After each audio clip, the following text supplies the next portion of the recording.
குஷ்பு செய்தியாளர்களை சந்தித்து வருகிறார். அதன் நேரலையை பார்க்கலாம். அண்ணாமலைஜி ரொம்ப நாள் கழிச்சு தான் நான் இன்னைக்கு பார்த்தேன், அதுவும் கமலாலயத்துல. சோ ரொம்ப சந்தோஷமா இருக்கு எல்லாரும் சந்திக்கும் போது. ஐயோ எனக்கு சத்தியமா தெரியல. நான் ரிசைன் பண்ணிருக்கேன். நீங்க ரிசைன் பண்ணுங்கன்னு யாருமே என்கிட்ட சொல்லல. ஆனா ரெசிக்னேஷன் கிட்டத்தட்ட ஒரு 6-7 மாசத்துக்கு முன்னாடியே நான் பேச ஆரம்பிச்சிட்டேன். ஏன்னா NCW அந்த பொசிஷன்ல இருக்கும்போது என்னால வேலை செய்ய முடியல.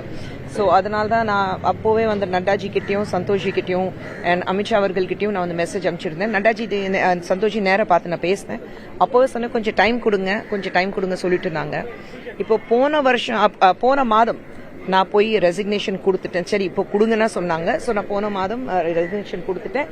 நேற்று தான் அக்செப்ட் பண்ணியிருக்காங்க. ஒரு மாசம் கழிச்சு தான் அவங்களே ரெசிக்னேஷன் அக்செப்ட் பண்ணியிருக்காங்க. தேசிய தலைவர்கள் ஏதாவது அறிவுறுத்தல்கள் ஏதாவது கொடுக்கப்பட்டாங்களா மேடம்? நீங்க ராஜினாமா செய்ய போறேன்னு சொன்ன எது நீங்க பொறுப்புல இருந்து ராஜினாமா செய்யும் போது தேசிய தலைவர்கள் பாஜக தேசிய தலைவர்கள் ஏதாவது உங்கள்கிட்ட பேசினாங்க? இல்லையே, அவங்களுக்கு தெரியும் நான் ராஜினாமா பண்ண போறேன். நான் தெரியும். ஏன்னா ராஜினாமா கடிதம் கொடுக்கும் போது நான் சொல்லி தானே கொடுத்தேன்.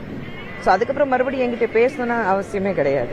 நீங்க ராஜினாமா செய்ததுக்கு பிறகு சமூக வலைத்தளங்கள்ல நீங்க கூட போட்டுருந்தீங்க திமுகவினர் பேசுறாங்க. என்ன காரணம்? பயம். ஒரு கட்சி சார்பாக பேச முடியாத அளவுக்கு நான் இவ்வளவு சொல்லியிருக்கேன். இப்போ கட்சி சார்பாக பேசும்போது எவ்வளவு பேசுவேன்.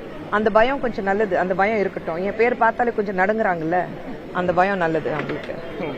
நான் சிம்பிளான விஷயம் சொல்றேன். மடியில கணம் இருந்தாதான் அந்த பயம் இருக்கும். மடியில எவ்வளவு கணம் இருக்கு அந்த திமுக காரங்களுக்கு தெரியும். அந்த பயத்துல தான் பேசிட்டு இருக்காங்க. பேசிட்டோம். இதுக்கப்புறம் தான் விளையாட்டு ஆரம்பிக்க போகுது.